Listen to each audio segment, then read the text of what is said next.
एक Indian brand जो अपनी पहचान बना चुका है। चाइनीज कंपनीज ने इसे टफ कंपटीशन दिया, लेकिन अब ये वापस आ रहा है। और ये सिर्फ एक कमबैक नहीं है, ये एक इन्वेस्टमेंट अपॉर्चुनिटी भी है। अगर आप लावा के ग्रोथ का हिस्सा बनना चाहते हैं तो ये वीडियो आपके लिए है। हम बात करेंगे लावा की कहानी, इसका मोट और क्यों ये एक हिडन जेम है स्टॉक मार्केट के लिए।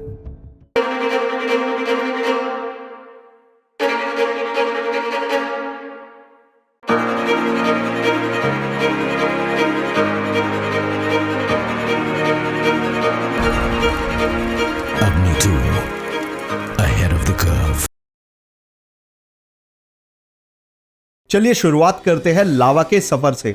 2009 का समय था जब Indian mobile market rapid growth पे था। इंपोर्टेड फोन्स एक्सपेंसिव थे और इंडियन कस्टमर्स एक ऐसी ब्रांड के तलाश में थे जो अफोर्डेबल भी हो और क्वालिटी भी कॉम्प्रोमाइज ना करे। इसी वक्त एक विजन के साथ आई लावा इंटरनेशनल। फाउंडर्स थे हरिओम राय, सुनील भल्ला, शैलेंद्र नाथ राय और विशाल सहगल, जिन्होंने डिसाइड किया कि इंडिया के लिए एक ऐसा ब्रांड खड़ा करेंगे जो ग्लोबल कंपनीज को टक्कर दे सके। शुरुआती दिनों में लावा बजट स्मार्टफोन्स बनाता था जो इंडियन मिडिल क्लास कस्टमर्स को टारगेट कर रहे थे। फिर 2012 में लावा का प्रीमियम ब्रांड जोलो लॉन्च हुआ, जिसमें इंडिया का पहला इंटेल प्रोसेसर स्मार्टफोन इंट्रोड्यूस किया गया। यह एक बड़ा इनोवेशन था और लावा को एक प्रीमियम पोजीशनिंग देने लगा। 2014 से 2015 का टाइम आया और लावा इंडिया के टॉप 5 मोबाइल ब्रांड्स में शामिल हो गया। उस टाइम पे इंडियन मार्केट में माइक्रोमैक्स, कार्बन और इंटेक्स भी थे,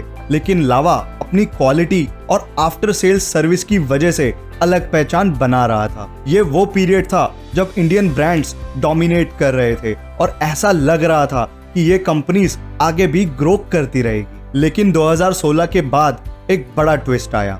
चाइनीज स्मार्टफोन्स ब्रांड्स जैसे Xiaomi, Vivo, ओप्पो और रियलमी इंडियन मार्केट में एंटर हुए और इन्होंने एक नया गेम खेला।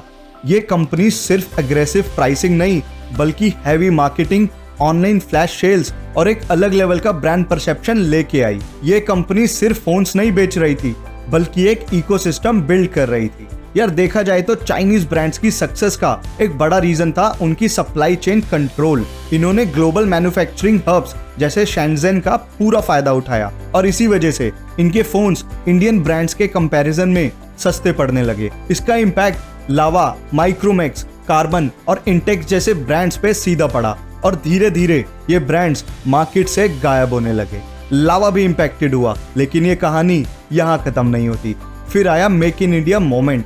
लावा ने एक बोल्ड डिसीजन लिया, सिर्फ असेंबलिंग नहीं बल्कि R&D, डिजाइन, इंजीनियरिंग और मैन्युफैक्चरिंग सब कुछ इंडिया में सेटअप करने का। आज भी लावा इकलौता इंडियन मोबाइल ब्रांड है जो पूरी तरह इंडिया में मैन्युफैक्चर होता है। जब बाकी ब्रांड्स डिस्ट्रप्शन के समय हिल गए, लावा अपनी कमिटमेंट पर टिका रहा। प्योर देसी, प्योर इंडियन, ये लावा की असली ताकत है। आज लावा सिर्फ एक स्मार्टफोन ब्रांड नहीं है, बल्कि एक मेजर कॉन्ट्रैक्ट मैन्युफैक्चर भी बन चुका है। ये सिर्फ अपनी ब्रांड के लिए नहीं, बल्कि दूसरी कंपनीज के लिए भी मोबाइल मैन्युफैक्चर करता है। यानी लावा का बिजनेस मॉडल सिर्फ स्मार्टफोन्स बेचना नहीं है, बल्कि मैन्युफैक्चरिंग पावर हाउस बनना भी है। अब सवाल ये है कि लावा का मोट क्या है, यानी इसका कॉम्पिटिटिव एडवांटेज क्या है जो इसे फ्यूचर में बड़ा बना सकता है। सबसे पहला एडवांटेज है made in India with government support. Indian government का स्कीम और PLI इंसेंटिव्स का पूरा फायदा लावा को मिल रहा है, जो इसे ग्लोबल मैन्युफैक्चरिंग रेस में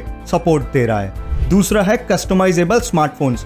लावा ने एक ऐसा मॉडल इंट्रोड्यूस किया जो उसे यूजर्स को अपने फोन का हार्डवेयर अपग्रेड करने की सुविधा देता है। ये एक यूनिक कॉन्सेप्ट है जो इंडस्ट्री में किसी और के पास नहीं है। मेड इन इंडिया होने के साथ साथ ये स्मार्टफोन इनोवेशन और क्वालिटी का परफेक्ट कॉम्बिनेशन है। लावा ने अपना लावा अग्नि 2 स्मार्टफोन लॉन्च किया जो 20,000 के सेगमेंट में बेस्ट इन क्लास है।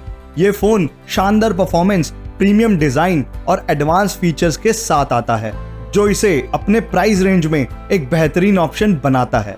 तीसरा है B2B and contract manufacturing growth. Lava सिर्फ इंडिया में नहीं, बल्कि अफ्रीका, लैटिन अमेरिका जैसी मार्केट्स में भी अपना प्रेजेंस बढ़ा रहा है। और सबसे बड़ा एडवांटेज है स्ट्रॉन्ग R&D एंड पेटेंट्स। लावा सिर्फ एक फोन ब्रांड नहीं है, बल्कि एक टेक्नोलॉजी पावर हाउस बन रहा है जो नए इनोवेशन पर काम कर रहा है। यार ये सब देखकर एक चीज तो कंफर्म है, लावा सिर्फ एक इंडियन स्मार्टफोन ब्रांड नहीं बल्कि एक ग्लोबल मैन्युफैक्चरिंग प्लेयर भी है। अब अगर मार्केट की बात करें तो लावा ने अपनी प्रेजेंस और ब्रांडिंग को भी मजबूत बनाया है। लावा श्रीलंका क्रिकेट टीम का ऑफिशियल स्पॉन्सर है जो ब्रांड्स की ग्लोबल रीच को दिखाता है। साथ ही लावा ने हमेशा आइकन्स के साथ अपनी जर्नी को और भी पावरफुल बनाया है। 2016 में MS धोनी लावा के ब्रांड एम्बेसडर बने जो ब्रांड की ताकत और भरोसेमंदी को रिप्रेजेंट करते हैं। फिर सितंबर 2024 में लावा ने ब्लेज प्रो के लॉन्च के लिए बॉलीवुड के हाथरॉब कार्तिक आर्यन और क्रिकेट लेजेंड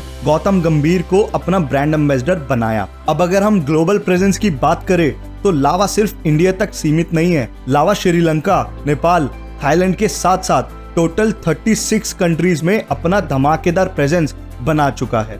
देसी ब्रांड लेकिन ग्लोबल इम्पैक्ट, जहां भी गया अपनी क्वालिटी और इनोवेशन से लोगों का भरोसा जीता। Made in India, trusted world wide. यार अब आते हैं सबसे इंपॉर्टेंट बात पर, क्या लावा एक हिडन जेम है इन्वेस्टर्स के लिए? आज लावा अनलिस्टेड स्पेस में है लेकिन इसका ग्रोथ ट्रेजेक्टरी और गवर्नमेंट सपोर्ट इसे एक पोटेंशियल मल्टीबैगर बना सकता है। इंडिया का इलेक्ट्रॉनिक्स मैन्युफैक्चरिंग बूम और चाइनीज ब्रांड्स का बैकक्लैश लावा के फेवर में काम कर रहा है। लावा का वैल्यूएशन अभी अंडरवैल्यूड लगता है लेकिन जब ये फ्यूचर में IPO लाने का डिसाइड करेंगे तब ये एक एक्सप्लोसिव इन्वेस्टमेंट अपॉर्चुनिटी बन सकता है। और अगर आप लावा के अनलिस्टेड शेयर्स में इन्वेस्ट करना चाहते हैं तो रिट्स कैपिटल आपकी मदद कर सकता है। Contact Ritz Capital today to know how you can be a part of this growing Indian brand. Link description में है, जल्दी करें। दोस्तों आपको क्या लगता है, क्या लावा इंडिया का नेक्स्ट टेक पावर हाउस बन सकता है? कमेंट में बताएं, वीडियो लाइक करें और शेयर जरूर करें।